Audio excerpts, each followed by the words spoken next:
तो व्यूअर्स, अब रुख करते हैं सीधा आर पार के सुप्रसिद्ध विश्लेषण का। चुनावी मैदान में बढ़ते टेम्परेचर अर्थात तापमान का विश्लेषण आपके समक्ष है।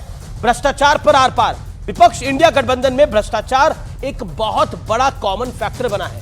भारतीय जनता पार्टी भ्रष्टाचार को सबसे बड़ा चुनावी मुद्दा बनाया है।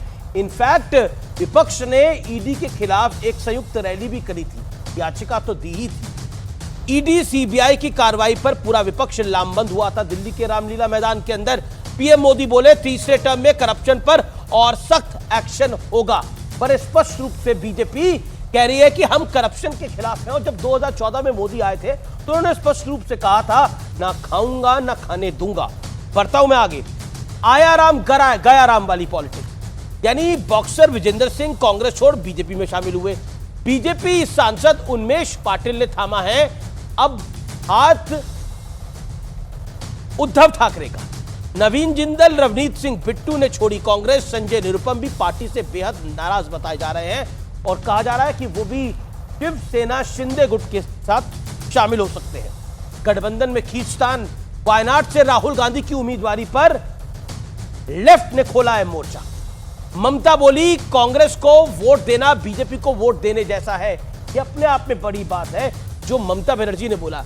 रामपुर के बाद समाजवादी पार्टी का हाल देख लीजिए क्या है। रामपुर के बाद मेरठ सीट पर भी समाजवादी पार्टी का कंफ्यूजन है।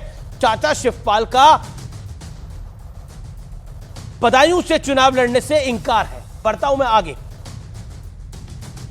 बड़ा सवाल क्या है, क्या बीजेपी अपने पक्ष में और विपक्ष अपने खिलाफ माहौल बना रहा है? आज का यह बड़ा प्रश्न है। डॉक्टर सुधांशु त्रिवेदी भारतीय जनता पार्टी के मेंबर ऑफ पार्लियामेंट मेरे साथ इस चर्चा में है।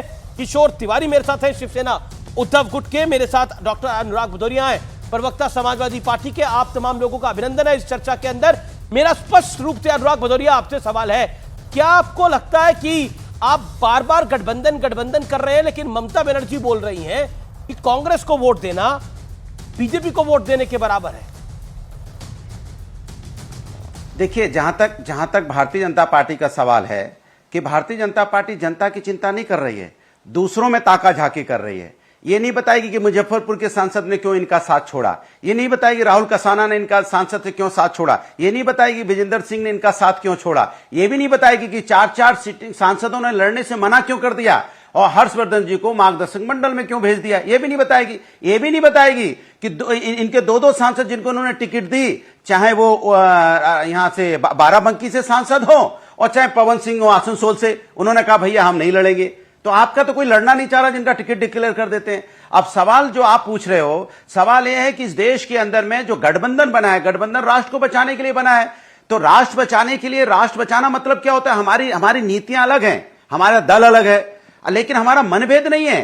क्योंकि हमको पता है कि लोकतंत्र बचाना है, संविधान बचाना है, महंगाई बेरोजगारी से निजात दिलानी है, इसलिए हम सब एक हैं और हम सब मिलकर सत्ता के खिलाफ, भारतीय जनता पार्टी के खिलाफ लड़ रहे हैं। महंगाई बेरोजगारी एक सेकंड, आप जल्दी में विजेंद्र सिंह को भी कांग्रेस में ज्वाइन करा के वो कांग्रेस छोड़ के बीजेपी के अंदर आए हैं। जल्दी में आपने उनको नहीं विजेंद्र सिंह को आपने उनको कांग्रेस ज्वाइन करवा दी, वो कांग्रेस छोड़कर आए।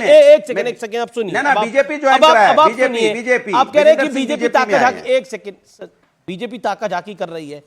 अब ममता बनर्जी अगर बोल रही है कि कांग्रेस को वोट देना बीजेपी को वोट देने जैसा है बंगाल के अंदर, तो बीजेपी ताका झाकी कर रही है या ममता बनर्जी कह रही है कि कांग्रेस के साथ मत जाइए? अब बोलिए।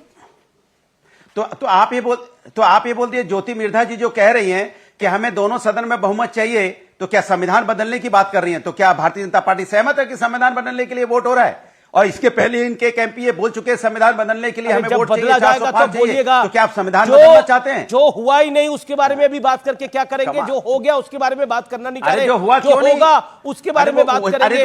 नहीं देखिए, ज्योति मिर्धा जी बोल रही है, मेरा बड़ा स्पष्ट सवाल नहीं, आपको जवाब देना पड़ेगा अनुराग जी, मेरा निवेदन स्वीकार करिए, ऐसे नहीं चलेगा। बिल्कुल जवाब आराम से इत्मीनान से, प्यार से, मोहब्बत की दुकान खोली हुई है आप लोगों ने। तो सवाल मेरा बहुत सरल है। ममता बनर्जी अगर कह रही हैं कि कांग्रेस को वोट देना बीजेपी को वोट देने जैसा है, आपकी पार्टी में क्या सिर फटाउल चल रहा है? मैं उस पर नहीं आ रहा, आपसे यह सवाल पूछ रहा हूं, इसका जवाब दीजिए कायदे से।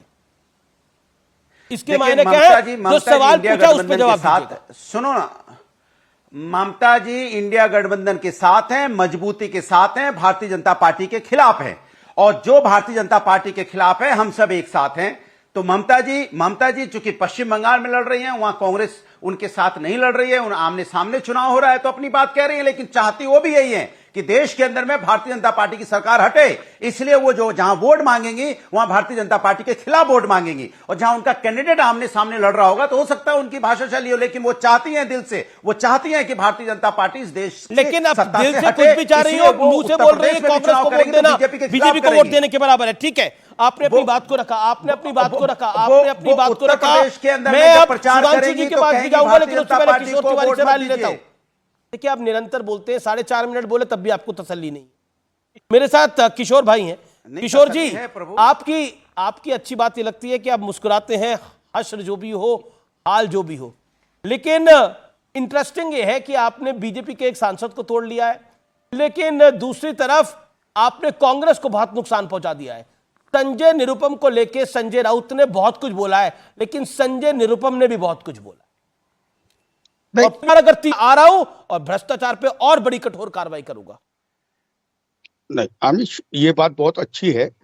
मेरा आक्षेप है प्राइम मिनिस्टर की इस बात की, वो के खिलाफ नकेल कसेंगे।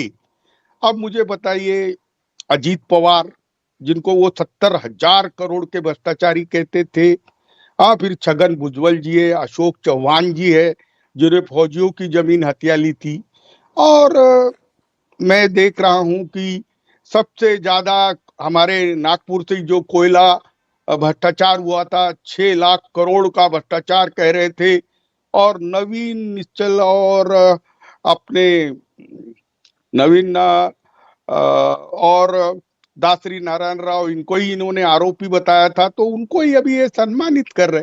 महाराष्ट्र में तो उन्हें अर्थ मंत्री बना दिया गया था अजीत पवार को।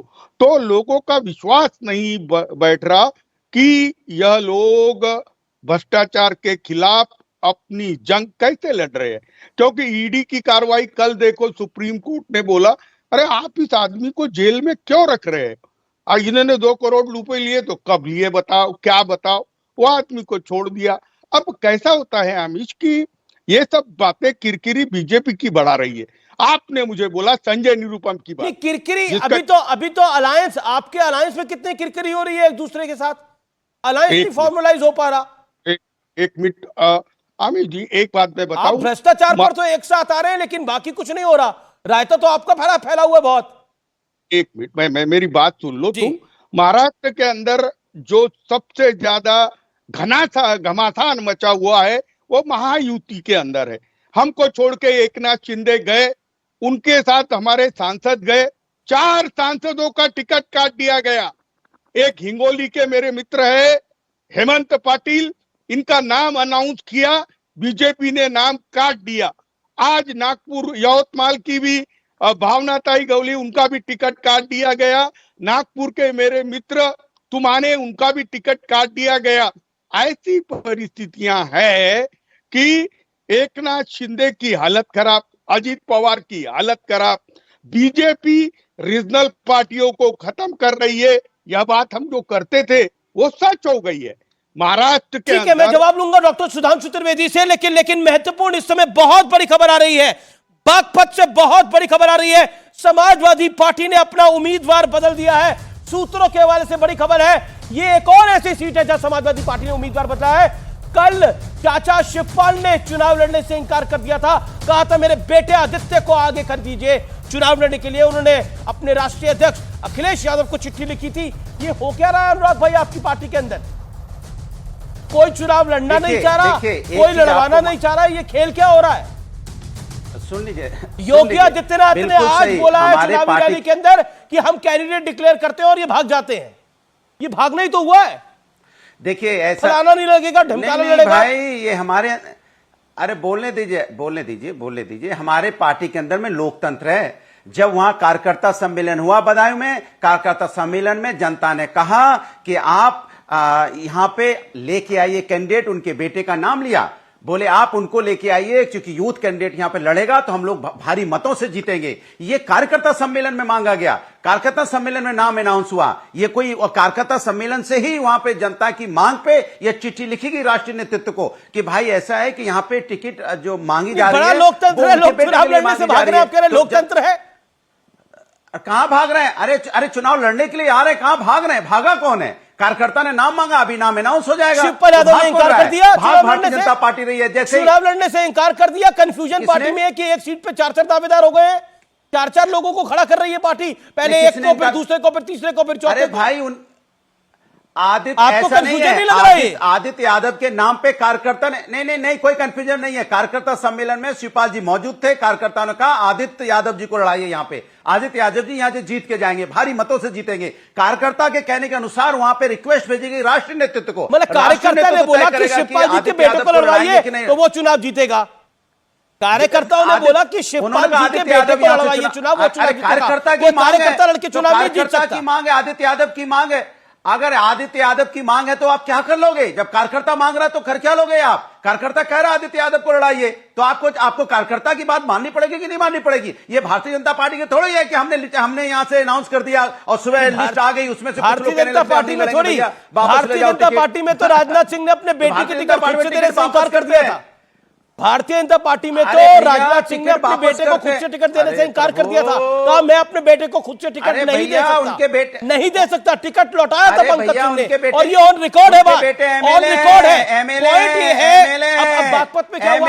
नहीं, ऑन रिकॉर्ड है कि वो एमएलए है, ऑन रिकॉर्ड है कि उनका बेटा एमएलए है नोएडा से। क्या बात कर रहे हैं आप? जनता गुमराह मत कीजिए, उनका बेटा एमएलए है नोएडा से, गलत है। नोएडा से एमएलए बनाया हुआ है, आप कह रहे हो कि टिकट बना। वो पहली बार नोएडा से एमएलए कब बना? 2017 के अंदर। उससे पहले उनको कब टिकट मिला था? और जब राजनाथ सिंह ने मना कर दिया था। आपकी जानकारी है नहीं, इसलिए आप ये बात कह रहे हैं। इसलिए अनुराग भाई मैं आपको बोल रहा हूं, जानकारी नहीं है। उनके बेटे को टिकट क्यों मिला? फिर क्या राजनाथ सिंह का बेटा है कि नहीं? वो राजनाथ सिंह जी के बेटे हैं कि नहीं? कमाल की बात करोगे आप भी। माने भारतीय जनता पार्टी में किसी का बेटा, किसी का भाई अगर एमपी बन जाए तो परिवारवाद नहीं। हमारे यहाँ किसी का भाई बेटा एमपी बन जाएगा तो परिवारवाद है। ये तो पहला डेफिनेशन मुझे मिल रहा है भैया। ये भैया बीजेपी में रहेंगे तो बाप बेटे के रिश्ते अलग होते हैं, और समाजवादी में रहोगे तो बाप बेटे के रिश्ते अलग होते हैं। अखबार में एक अखबार के आंकड़े के अनुसार, एक जाने माने अखबार के आंकड़े के अनुसार 32 से 34 लोग यादव परिवार के समाजवादी पार्टी में या तो किसी पद पर है, या सांसद है, या विधायक है, या कौन से पद पे गिना दीजिए, या फिर पार्टी के किसी पद पर है, या फिर अरे भाई गिना दीजिए ना। अरे मैं तो गिनाने को बोल रहा हूं, गिना दीजिए। काहे को यार, आप गिना दीजिए यहाँ पे कौन कौन है अभी यहाँ पे मंत्री है, या कौन कौन एमएलए परिवारवाद से बना दीजिए। अरे भाई जनता अगर चुनेगी किसी को, आपको याद होगा पिछली बार 80 लोगों को टिकट दी गई थी, 5 लोग जीते थे। जनता ने किसको जिताया था? मैनपुरी जिताई थी कि नहीं जिताई थी? आजमगढ़ जिताया था कि नहीं जिताया था? बदायूं जिताया था कि नहीं जिताया था? अब अगर जनता किसी को जिताएगी तो हम जनता का अपमान तो नहीं कर सकते ना देश के अंदर में। ये लोकतंत्र है, जनता जिसको जिताएगी वो जीतेगा, जनता जिसको हराएगी वो हारेगा। लेकिन हराया भी तो था। कमाल है भाई। 14 में हराया, 17 में हराया, 22 में हराया, अब 24 की बारी है। अरे तो वही जनता जिताती है ना, तो वही जनता जिता रही है ना। 14 में कितने लोग जीते थे आप बताइए? 19 में कितने लोग जीते थे आप बताइए? कौन कौन जीते थे मैं आपसे पूछना चाहता हूं। सुधांशु त्रिवेदी इस समय की बहुत बड़ी खबर आई है। सुधांशु त्रिवेदी बहुत बड़ी खबर आई है कि अब समाजवादी पार्टी अपना एक और कैंडिडेट बदल रही है। सूत्रों के वाले से खबर है, कल चाचा शिवपाल यादव ने बोला था मेरे बेटे को दे दे, और अनुराग भदौरिया कह रहे हैं वो काबिल है और पार्टी चाहती है वो लड़े, कार्यकर्ता चाहते हैं कि वो टिकट लड़े, वो उनको टिकट मिले, वो चुनाव लड़े। नहीं, जो अनुराग जी कह रहे हैं मैं उनकी बात का बिल्कुल समर्थन करता हूं। उनकी काबिलियत होती है, और काबिलियत सिर्फ परिवार के चश्मे से दिखती है। मुलायम सिंह जी जो धरती पुत्र थे, उनको पहले काबिलियत दिखी थी अपने भाई शिवपाल जी में, फिर रामगोपाल जी में, फिर बेटे में, फिर भतीजे में, फिर बहू में, फिर दूसरे में। तो मतलब वो बात ठीक है कि उनको उसी हिसाब से दिखती है, और आखिर में धरती पुत्र जो कहलाते थे वो केवल पुत्र के नेता बन के रह गए, यह स्थिति थी। इसमें कोई नई बात नहीं है।